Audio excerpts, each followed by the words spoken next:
Welcome to the Classic Soap Operas podcast. Though, to be fair, today we are stretching the definition of classic just a little bit. Yeah, that's true. Usually we're dissecting these shows that ran for, decades. Exactly. Today, we are dissecting a ghost. A ghost is really the only way to put it. We're looking at a show called The Bennetts. It premiered in July 1953, ran for barely 6 months, and then just poof. Gone. Vanished into the ether. And when we say vanished, we mean that literally. Right. If you want to watch The Bennetts today, you can't. There are no DVDs, no streaming links, no dusty VHS tapes anywhere. The visual record is, for all intents and purposes, zero. Which brings up the obvious question. Why are we doing a deep dive on a show that we can't actually watch? Because sometimes the empty spaces in history can tell us a lot more than the crowded ones. By piecing together what's left, the fossils, if you will, we get a snapshot of a very specific, very weird moment in television history. And we do have some of those fossils. We have scripts, some press clippings, and my personal favorite, we have a trading card. I love that trading card. It's so important. But first, let's set the scene. It's July 6th, 1953. NBC is looking at the daytime television landscape, and they're not happy. No, they're panicking. Total panic. At this point, CBS is the absolute king of the hill. They've got Search for Tomorrow. They've got Love of Life. These shows are just juggernauts. So NBC needs to claw back some of that market share. Right, and they decide to launch a full-on counteroffensive. A daytime rush. Exactly. They didn't just dip a toe in. They launched a whole slate of shows at once. Yeah. The Bennetts was the flagship of this attack. But here's the key thing to understand. NBC didn't just want to copy CBS. They wanted to counter-program them. They leaned into something called the Chicago School. Okay, let's unpack that. Because when I think of early TV, I think of New York. I think of Broadway actors doing live shows in Rockefeller Center. Right, and that was the dominant style. The New York style, and by extension, the CBS style, it was theatrical. It was glamorous. The stories were about big city crimes or high society doctors or, wealthy families with dark secrets. That's aspirational. Completely. It was about people you wanted to be, living lives you couldn't afford. And the Chicago School was the opposite. It was the antidote. The Chicago School of Television, which was centered at WMBQ and the Merchandise Mart, was grounded. It was fiercely dedicated to realism. If New York was champagne and caviar, Chicago was meat and potatoes. Quiet, domestic. And intimate. So if Search for Tomorrow is all about melodramatic stakes, The Bennetts is about, paying the mortgage. In a way, yeah. And the setting reflects this perfectly. It wasn't New York. It wasn't L.A. No, it was this unnamed mid-sized university town, distinctly Midwestern. And the researchers we looked at point out this was a strategic demographic play. They were targeting flyover country before that was even a term. They wanted the viewer in, say, Ohio or Illinois to look at the screen and see their own living room. Exactly.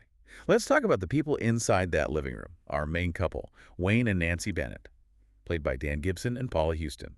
And Wayne Bennett is such a fascinating protagonist because he is so un-TV. He's a lawyer, but he's not Perry Mason. He's not solving a murder every week. Not at all. He's a young, struggling attorney just trying to build a practice. I was reading through the character breakdowns, and the word that just keeps coming up over and over again is ethical. And that's the core conflict. In a New York soap, the conflict is external, right? A villain, a bomb, a secret evil twin. Right. In the Bennetts, the conflict was internal. It was about Wayne trying to succeed without selling his soul. It was about the daily grind of maintaining your integrity when it would be so much easier to just cut corners. I found this quote from a 1953 issue of Radio TV Mirror that just nails it. It describes Wayne as the most unsensational of men. Wow.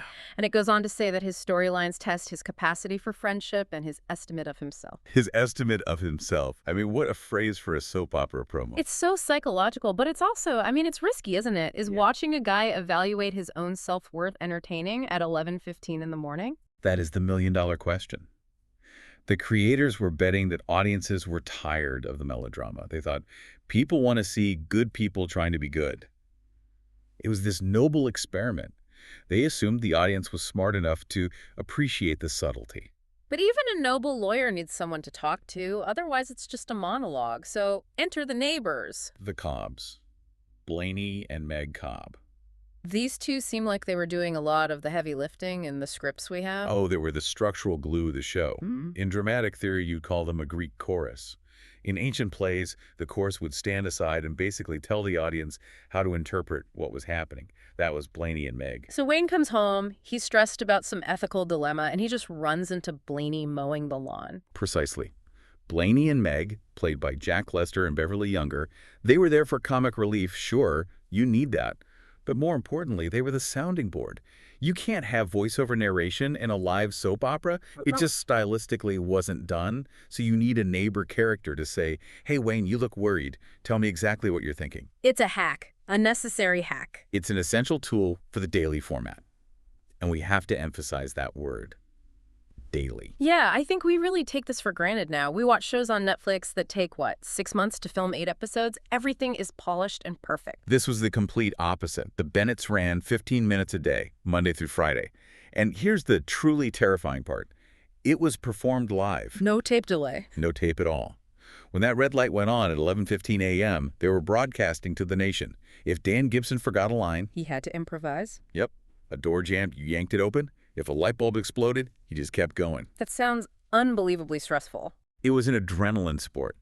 Just imagine memorizing a fresh script every single 24 hours. You finish the show on Tuesday, grab the script for Wednesday, memorize it that night, you rehearse in the morning, perform it at lunch, and then you start all over for Thursday. There's no time to find your motivation. You just had to survive. And it explains that Chicago-style aesthetic too, doesn't it? You mentioned the research says the sets were limited. They had to be. You can't do complex scene changes live in a 15-minute slot. You're stuck. You're in the living room, maybe the kitchen. It forces the show to rely entirely on dialogue. There are no car chases to hide behind. If the writing is bad or the acting is stiff, there's absolutely nowhere to hide. It's like doing a brand new play every single day in a broom closet. Basically. And speaking of writing, we have to talk about the brain behind this, because this wasn't just some random hire. NBC brought in a real heavy hitter. Carlton E. Morse. Yeah, if you're under the age of, say, 80, you might not know the name. But in the 1940s, he was like Spielberg. He created One Man's Family, which was the absolute gold standard of radio serials. He knew how to write domestic drama. Better than anyone. Yeah. But the development history of the Bennetts is, well, it's messy. It didn't start out as a lawyer show. No. And this is a classic example of development hell, 1950s style. Morris actually piloted the Bennetts on the radio way back in 1946. But in that version, Wayne Bennett wasn't a lawyer. He was a lumber baron. A lumber baron. A lumber baron. He ran a lumber yard in a small town. That is a massive pivot. I mean, how do you go from the trials and tribulations of the timber industry to high ethics law practice? It tells you so much about how American culture shifted between 46 and 53. In 46, a lumber yard felt very salt of the earth, post-war industrial rebuilding. But by 1953, the culture was shifting to the white-collar professional, the man in the gray flannel suit era. A lawyer felt modern. A lumber baron felt like yesterday's news. Exactly. So Morse updates the character to fit the times. Sorry, Wayne, sell the sawmill, you're going to law school. And it also fit that university town setting much better. Right. But there's another layer to these Chicago shows that I found fascinating, the economics of it. The sponsors were different, too. This is a nuance that usually gets lost. We call them soap operas because they were sponsored by soap companies like Procter & Gamble. National brands. Oxidol. Huge brands. The Chicago shows, on the other hand, were often test beds for smaller regional brands. Like what? Midwestern cereals. Specific laundry detergents that were only sold in the Great Lakes region. The Bennetts wasn't just a show. It was a targeted delivery system for ads to a very specific geographic demographic. It was early market segmentation. It was. NBC was basically saying to advertisers, hey, you don't need to pay for New York eyes if you're only selling cornflakes in Illinois. Okay, so we have a show with a legendary creator, a clear demographic strategy, the backing of a major network. So why did it die in 6 months? And more importantly, why can't I watch it? Let's tackle the why can't I watch it part first, because that leads us into the whole tragedy of lost media. We've established there are no tapes, but this What? was TV. Surely they recorded it somehow. They did, but not on videotape. That wasn't really in commercial use yet. To record a show in 1953, they use a kinescope. Which is what, exactly? It's basically a movie camera pointed at a really high-resolution TV monitor. It was a crude, grainy way to capture the live broadcast on 16mm film, mostly so they could play the show in California 3 hours later. Okay, so kinescopes existed. Where are they? Silver. Silver. The film stock contained silver nitrate. So when a show was canceled, or when the network just decided they didn't need the archive anymore, they had two choices. Pay to store thousands of canisters of film for a show nobody watched, Mm. or melt them down. You're kidding me. They would literally dissolve the emulsion to reclaim the silver content and sell it. It was recycling. Or, even simpler, they'd just throw the reels in the trash to clear up shelf space. That's heartbreaking. It's cultural vandalism. Well, from our perspective, Hmm. to them, it wasn't malicious. It was just economic. They didn't see TV as art. They saw it as a disposable product, like a newspaper. You read it today, you throw it out tomorrow. Why would anyone ever want to watch a daily soap from 1953 again? Us. We want to watch it. They didn't anticipate us. Huh. They didn't anticipate YouTube or media studies, so the film is almost certainly gone. Melted down or rotting in a landfill somewhere in New Jersey. But not everything is gone. We mentioned fossils. What survived the purge? Paper. Paper lasts longer than film in these cases. Yeah. The scripts, the production documents, they were saved. They're sitting in the Jeff Martin collection at the University of Georgia, and there are some audio notes in the Carlton E. Morse collection. And the trading card, I want to circle back to this because it sounds so absurd to modern ears. The 1953 Bowman NBC Radio TV Stars card, #96. I used to collect baseball cards. I cannot imagine opening a pack of gum and pulling out Dan Gibson as Wayne Bennett, ethical attorney. It was a different time. But that card is crucial.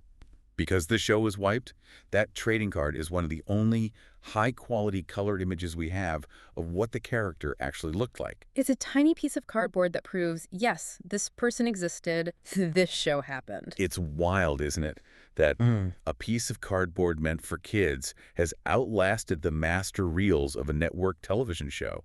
Sometimes the merchandise survives longer than the art. So we know it existed. We know it was live. We know it was grounded. Why was it canceled so fast? July to January. That's a blink of an eye.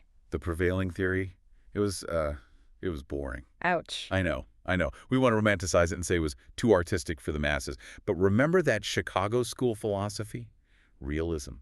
Quiet domesticity. The most unsensational of men. Exactly. While Wayne Bennett was worrying about his capacity for friendship over on CBS, characters were getting amnesia, getting shot, or discovering their husband had a secret It's family. the anti-soap problem. That's it. The Bennetts refused to play the game. It refused to be sensational. And it turns out, when people tune into a soap opera, they generally want escapism. They want the funhouse mirror, not the bathroom mirror. So the show's greatest strength, its integrity, was actually its fatal flaw. In the commercial marketplace of 1953, Yeah. I think so. It was too smart for the room, or maybe just too quiet for the room. You have to remember, people were ironing, cooking, cleaning while this was on. You need big, loud plot points to grab their attention. Subtle ethical dilemmas get lost in the noise of a vacuum cleaner. Precisely. Okay, before we wrap up, I have to issue a very specific warning to our listeners because I know how our audience thinks.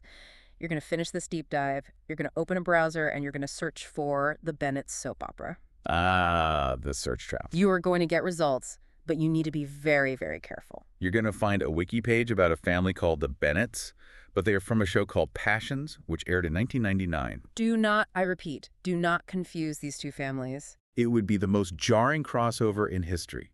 Passions was famous for having a witch, a doll that came to life, closet portals to hell. Imagine Wayne Bennett, the grounded Chicago lawyer, trying to depose a witch. He would have a stroke. The Bennetts of 1953 is the polar opposite of Passions. One is hyper-realism, the other is hyper-insanity. Just keep them separate in your mind. So what's the takeaway here? A show that didn't work and didn't survive. Why does it matter? It matters because history is usually written by the winners. We study I Love Lucy or Guiding Light because they survived and they succeeded. But the Bennetts represents a path not taken. A fork in the road. Exactly. It was a moment where TV tried to be intimate and regional instead of loud and national. It didn't work. But it's a reminder that the medium was still figuring itself out. And the fact that it's lost, that makes it a cautionary tale. It really does. It makes you wonder what's being lost right now. That's the thought that keeps me up at night. We assume that because everything is digital, everything is safe. Oh, it's in the cloud. But the cloud is just someone else's computer. And tax write-offs are still a thing. We're seeing it right now with streaming services. They are deleting entire finished series to save on server costs or residuals. It's the modern version of melting down the silver. So in 50 years, will people be doing a deep dive on some show from 2024 that just got wiped from the servers? I fear it's a real possibility. Digital rot is real. Wayne Bennett vanished because of silver prices. Today's shows might vanish because of stock prices. The technology changes, but the impulse to purge the failures remains the same. That is a terrifying but necessary thought to end on. We can't save the Bennetts, but we can remember it. If this deep dive into the archive sparked your curiosity, please do us a huge favor. Like this video, subscribe to the channel, and leave a comment below. And tell us, have you ever gone looking for a show only to realize it doesn't exist anymore? We want to hear your lost media stories. Thanks for listening.